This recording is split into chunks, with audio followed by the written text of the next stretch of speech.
जी कैसे हैं आप सब। तो इस वीडियो में मैं आपके साथ जानकारी शेयर करूंगा जापान के टूरिस्ट वीज़ा को लेकर। इस वीडियो के दो पार्ट रहेंगे।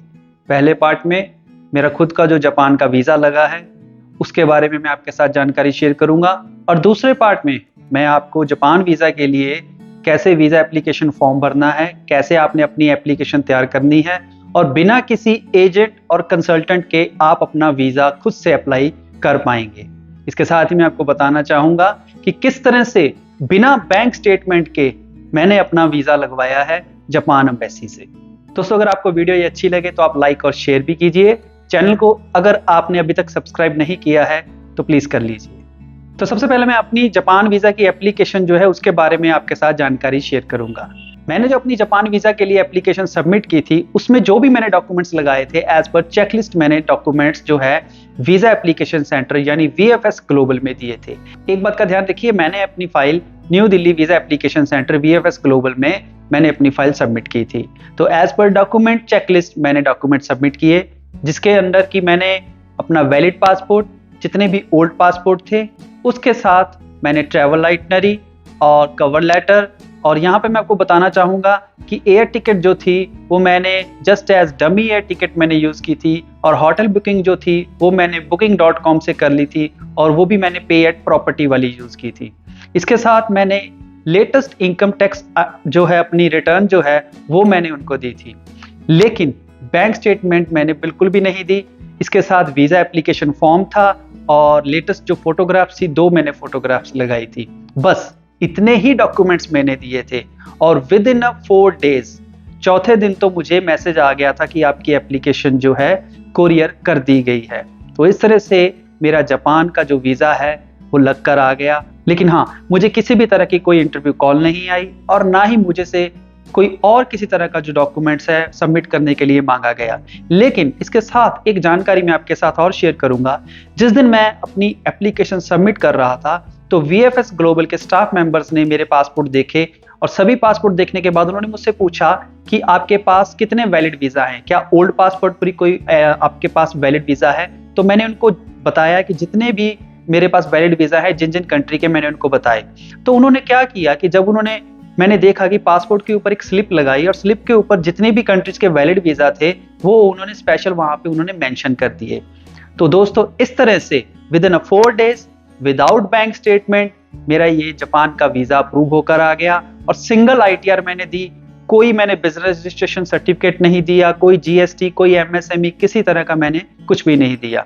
हाँ, इतना ज़रूर है, मैं आपको बताना चाहूँगा, इससे पहले भी मैंने एक बार जापान का वीज़ा मेरा अप्रूव हो चुका है। अब ये सेकंड टाइम है जो कि मेरा जापान का वीज़ा अप्रूव हुआ है। तो खैर, अब हम बात करेंगे उन एप्लीकेंट्स की, उन लोगों की जो जापान के लिए वीज़ा एप्लीकेशन अपनी सबमिट करना चाहते हैं। देखिए, सबसे बड़ी बात, आपको किसी भी एजेंट कंसल्टेंट की ज़रूरत नहीं पड़ेगी। आप इस वीडियो को लास्ट तक जरूर देखिए। सबसे पहली बात, अगर आपके पास, मेरे हिसाब से एज पर माई एक्सपीरियंस, अगर आपके पास एक अच्छी खासी ट्रैवल हिस्ट्री है तो आप जो डॉक्यूमेंट्स हैं एज पर चेकलिस्ट ही आपने सबमिट करने हैं। ठीक है, आप अपने साथ डॉक्यूमेंट्स लेकर जरूर जाइए। जैसे कि मैं भी बैंक स्टेटमेंट लेकर गया था, बिजनेस रजिस्ट्रेशन सर्टिफिकेट लेकर गया था कि अगर उन्होंने ज्यादा जिद की स्टाफ मेंबर्स ने तो मैं उनको दे दूंगा। लेकिन उन्होंने कहा कोई बात नहीं, आप एज पर चेकलिस्ट जो है डॉक्यूमेंट्स उन्होंने रख लिए। इवन उन्होंने मुझे कुछ पूछा ही नहीं। इसके अलावा मैं आपको बताना चाहूंगा, आपकी जिस तरह की भी आपकी प्रोफाइल है, आपकी जॉब प्रोफाइल है, आपकी बिजनेस प्रोफाइल है, अगर आपके पास ट्रैवल हिस्ट्री है तो एज पर आप कोशिश करिए कि डॉक्यूमेंट चेकलिस्ट के हिसाब से अपने डॉक्यूमेंट सबमिट कर दीजिए। फर्दर कोई रिक्वायरमेंट होगी तो एम्बेसी आपसे डॉक्यूमेंट्स मांग लेगी, आप साथ रख लीजिए। कई बार VFS स्टाफ जो है वो आपसे मांग लेता है, लेकिन कोशिश करिए एज पर, अगर आपकी अच्छी खासी ट्रैवल हिस्ट्री है तो आप डॉक्यूमेंट चेकलिस्ट के हिसाब से ही अपनी एप्लीकेशन सबमिट करें। इसके साथ ही वो लोग अब जिनकी कोई ट्रैवल हिस्ट्री नहीं है, उनका क्या वो एप्लीकेशन अपनी सबमिट नहीं कर सकते? बिल्कुल कर सकते हैं। आप भी अपनी एप्लीकेशन सबमिट कर सकते हैं। लेकिन हम जानते हैं कि जापान जैसी कंट्री, जो बड़ी कंट्री के जिनमें नाम आते हैं, जैसे कनाडा है, ऑस्ट्रेलिया है, UK है, जापान है, इन कंट्रीज में जब आपने एप्लीकेशन सबमिट करनी है तो थोड़ा सा यहाँ पे फर्क पड़ता है ट्रैवल हिस्ट्री का। लेकिन अगर आप अपनी जो एप्लीकेशन है अगर आप अपनी application as a tourist purpose दिखा रहे हैं तो वहां पे अगर आप क्लैरिटी नहीं देंगे अपनी एप्लीकेशन के अंदर कि वाई आप पहली बार ही जापान क्यों जाना चाहते हैं, जबकि आपकी किसी भी तरह की कोई ट्रैवल हिस्ट्री नहीं है, तो आपको ये क्लियर करना पड़ेगा कवर लेटर के अंदर।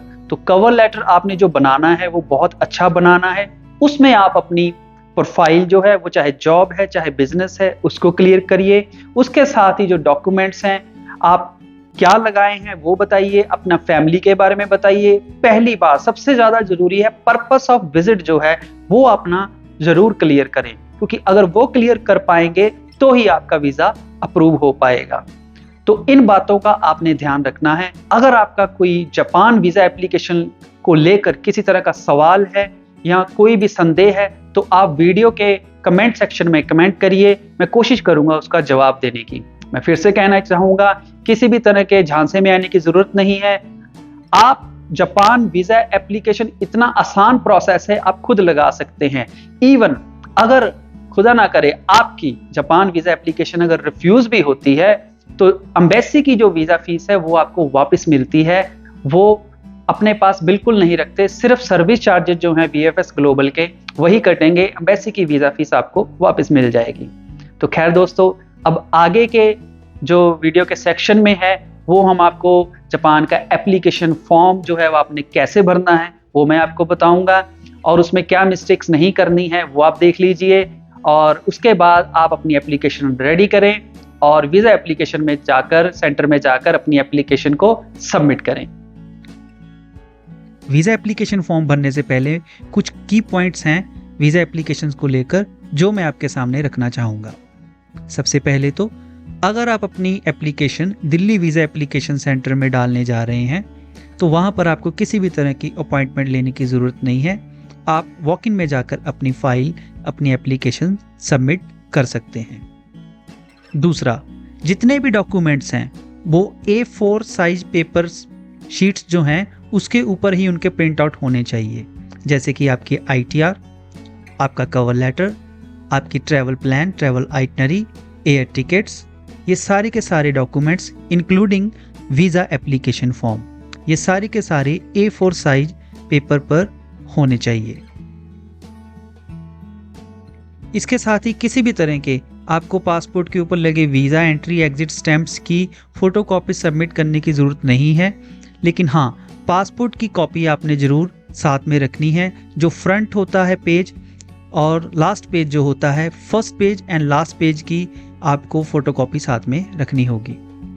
चौथा, आपकी फ़ोटोग्राफ जो है वो लेटेस्ट होनी चाहिए, उसका साइज़ सही होना चाहिए, इसके साथ ही वो बढ़िया फ़ोटो पेपर पर होनी चाहिए। पाँचवा, ज्यूरिसडिक्शन के हिसाब से डिफरेंट हो सकता है, डॉक्यूमेंट्स की डिमांड जो है वो डिफरेंट हो सकती है ज्यूरिसडिक्शन के हिसाब से। जैसे कि आप अपनी एप्लीकेशन चेन्नई में सबमिट कर रहे हैं, बेंगलुरु में कर रहे हैं, मुंबई में कर रहे हैं, जिस ज्यूरिसडिक्शन के अंदर आप फॉल करते हैं आप अपनी एप्लीकेशन वही सबमिट करिए। उसके हिसाब से डॉक्यूमेंट्स की जो डिमांड है एम्बेसी की तरफ से वो डिफरेंट हो सकती है। तो इन की पॉइंट्स का आपने ध्यान रखना है।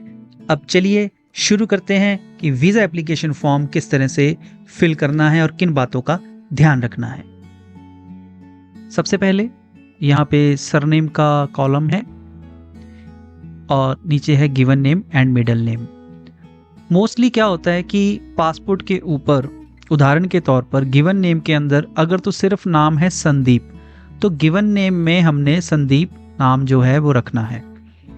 लेकिन अगर पासपोर्ट के ऊपर गिवन नेम के अंदर संदीप स्पेस सिंह है तो उसको भी हमने गिवन नेम पर ही रखना है, संदीप स्पेस सिंह।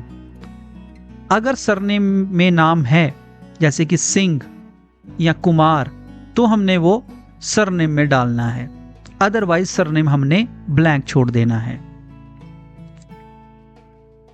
तो यहां पर गिवन नेम में संदीप और मान लीजिए पासपोर्ट पर सरनेम जो है वो सिंह है, तो as per passport Sandeep Singh. Other name इसको ब्लैंक छोड़ना है। डेट ऑफ बर्थ, इस कॉलम में डेट ऑफ बर्थ डालनी है।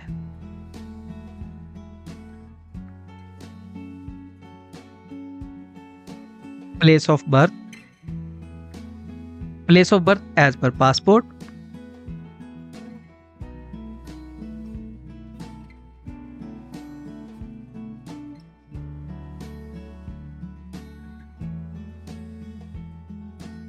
उसके बाद सेक्स मेल या फीमेल जो भी है, मैरिटल स्टेटस जो भी है हम यहाँ पर सिंगल रख रहे हैं, नेशनैलिटी और सिटीजनशिप, तो यहाँ पर आपने क्लिक करना है और नेशनैलिटी यहाँ पर इंडिया हमारे केस में, फॉर्मर एंड और अदर नेशनैलिटीज और सिटीजनशिप्स इसको ब्लैंक छोड़ना है, ID number issue to you by your government. अब यहाँ पर मैंने तो आधार कार्ड नंबर अपना डाल दिया था, लेकिन ये हम ब्लैंक भी छोड़ सकते हैं, ये आपके ऊपर है। आप अपना चाहें तो आधार कार्ड नंबर यहाँ पर डाल सकते हैं, नहीं तो इसको ब्लैंक भी छोड़ सकते हैं। उसके बाद पासपोर्ट टाइप, यहाँ पे ऑर्डिनरी, पासपोर्ट नंबर, उसके बाद पासपोर्ट प्लेस ऑफ इशू, ये सारी डिटेल जो है एज पर पासपोर्ट के हिसाब से डालनी है। इशुइंग अथॉरिटी आरपीओ इंडिया, अब date of issue,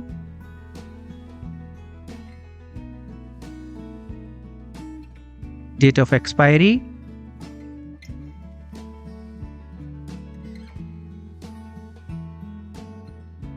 certificate of eligibility number blank छोड़ना है, purpose of visit to Japan, status of residence, तो यहाँ पे हमने टूरिज्म,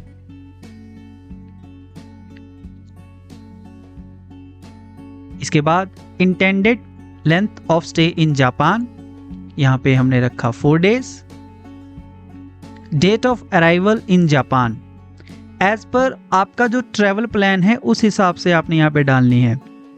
जो भी आपकी इंटेंडेड लेंथ ऑफ स्टे है वो आपने रखनी है, डेट ऑफ अराइवल आप जो ट्रैवल प्लान बता रहे हैं उस हिसाब से आपने डालनी है। अगर आपका फिक्स है तो उस हिसाब से, अगर आपने फिक्स नहीं है तो यहाँ पे उस हिसाब से आप डाल सकते हैं। देखिए कहने का मतलब ये है, मान लीजिए आपने जो आइटनरी देनी है वो आप डमी दे सकते हैं, एयर टिकट आइटनरी, आपकी होटल बुकिंग्स, वीज़ा आने के बाद वीज़ा वैलिडिटी के हिसाब से आप अपना ट्रैवल प्लान चेंज कर सकते हैं।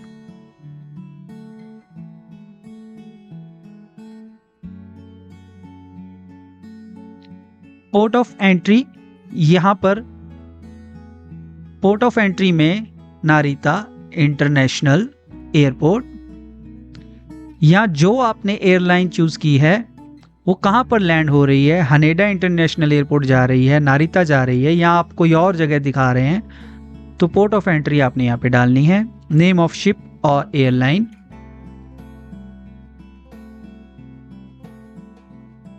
हम डाल रहे हैं एयर इंडिया। इसके साथ ही आप फ्लाइट डिटेल भी डाल सकते हैं, फॉर एग्जाम्पल इस तरह से, हम सिर्फ नेम ऑफ एयरलाइन डालकर छोड़ रहे हैं। Name and addresses of hotels और persons with whom applicant intend to stay, तो यहाँ पर होटल का नाम, यहाँ पर टेलीफोन नंबर होटल का, यहाँ पर एड्रेस, फुल एड्रेस जो होगा होटल का, dates and duration of previous stays in Japan, अगर आपने पहले जापान को ट्रैवल किया है तो आप यहाँ पे ट्रैवल डेट के साथ कितने दिन तक आपने स्टे किया था वो आप डाल सकते हैं, अदरवाइज इसको ब्लैंक छोड़ना है।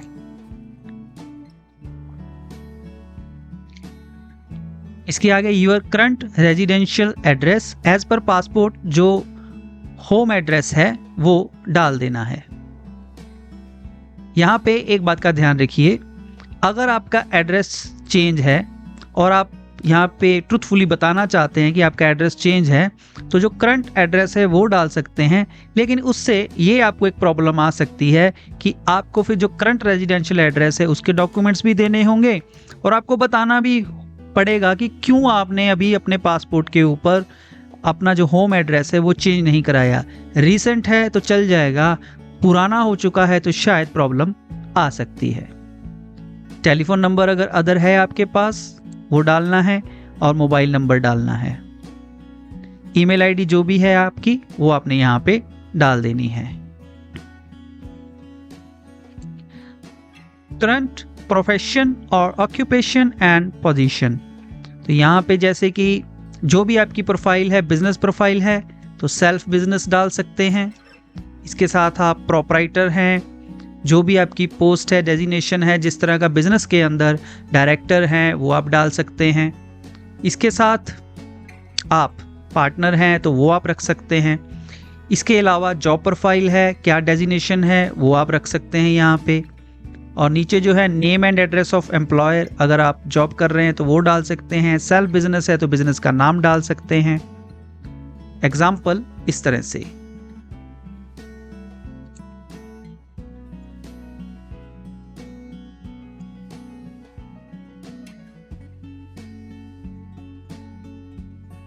टेलीफोन नंबर, आपके पास बिजनेस नंबर है तो वो आप डाल सकते हैं। अब यहाँ पे सेकंड पेज पर आप देखिए पार्टनर्स प्रोफेशन, ऑक्यूपेशन और that of parents if applicant is minor. Family के साथ अप्लाई कर रहे हैं तो यहाँ पे ये कॉलम आपको फिल करना पड़ेगा, या फिर अगर आप स्पाउस के साथ कर रहे हैं तो फैमिली इन द सेंस अगर बच्चे भी हैं तो, अगर स्पाउस है तो हम ये जो एप्लीकेशन फॉर्म भरना सीख रहे हैं इस सोलो ट्रैवलर के लिए हम कर रहे हैं। लेकिन अगर आप फैमिली स्पाउस के साथ कर रहे हैं या बच्चों के साथ कर रहे हैं या केवल बच्चों के साथ कर रहे हैं तो यहाँ पे आपको फिल करना है। अदरवाइज यहाँ पे नॉट एप्लीकेबल आप रख सकते हैं। इसी तरह से गारंटर और रेफरेंस यहाँ पर भी नॉट एप्लीकेबल आएगा। इसके साथ इनवाइटर इन जापान यहाँ पर भी नॉट एप्लीकेबल आप लिख सकते हैं। आप इसको ब्लैंक छोड़ सकते हैं।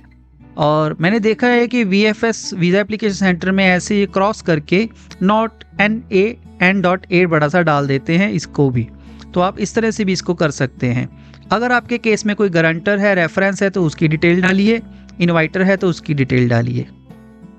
उसके बाद नीचे ये जो क्वेश्चंस हैं इनके आंसर तो तकरीबन 9 रहने वाले हैं। अगर किसी केस में, स्पेशल केस में अगर यस होता है तो यहाँ पे क्यों है उसका आपको पूरी डिटेल देनी पड़ेगी।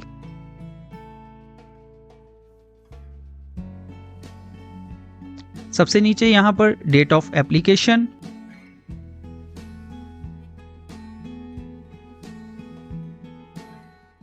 और सिग्नेचर ऑफ एप्लीकेंट। अब ये वीज़ा एप्लीकेशन फॉर्म हमने पूरा फिल कर लिया है, इसका प्रिंट आउट निकालना है। प्रिंट आउट निकालने के बाद आप मैन्युअली डेट भी डाल सकते हैं। उसके बाद सिग्नेचर आपने यहाँ पर कर देने हैं। इसके साथ ही फर्स्ट पेज पर यहाँ पर आपने फ़ोटो पेस्ट करना है। पेस्ट फ़ोटो हेयर, एक फ़ोटो आपने यहाँ पे पेस्ट कर देना है। ऑफिशियल यूज़ ओनली, इस कॉलम में आपने कुछ नहीं लिखना, कहीं भी कुछ नहीं लिखना, that's it. A4 size sheet पर आपने ये वीज़ा एप्लीकेशन फॉर्म निकालना है, बस इतना ही। देखिए कितना आसान है, वीज़ा एप्लीकेशन फॉर्म बहुत आसान है। डॉक्यूमेंट चेकलिस्ट कोई इतनी बड़ी नहीं है, बहुत ही आसान है जापान का वीज़ा अप्लाई करना, और मिलना भी आसान है। आप अपना पर्पस ऑफ विज़िट क्लियर करिए कवर लेटर के अंदर। मैं फिर कहूँगा किसी भी तरह के झांसे में आने की ज़रूरत नहीं है, अपना लाखों रुपया बर्बाद करने की ज़रूरत नहीं है, आप खुद से अप्लाई कर सकते हैं। तो दोस्तों ये थी जापान वीज़ा एप्लीकेशन के बारे में जानकारी। तो अगर आपको वीडियो अच्छी लगी है तो लाइक और शेयर करें, और इसके साथ ही वीडियो देखने के लिए आपका बहुत बहुत शुक्रिया। आप स्वस्थ रहें, मस्त रहें और व्यस्त रहें।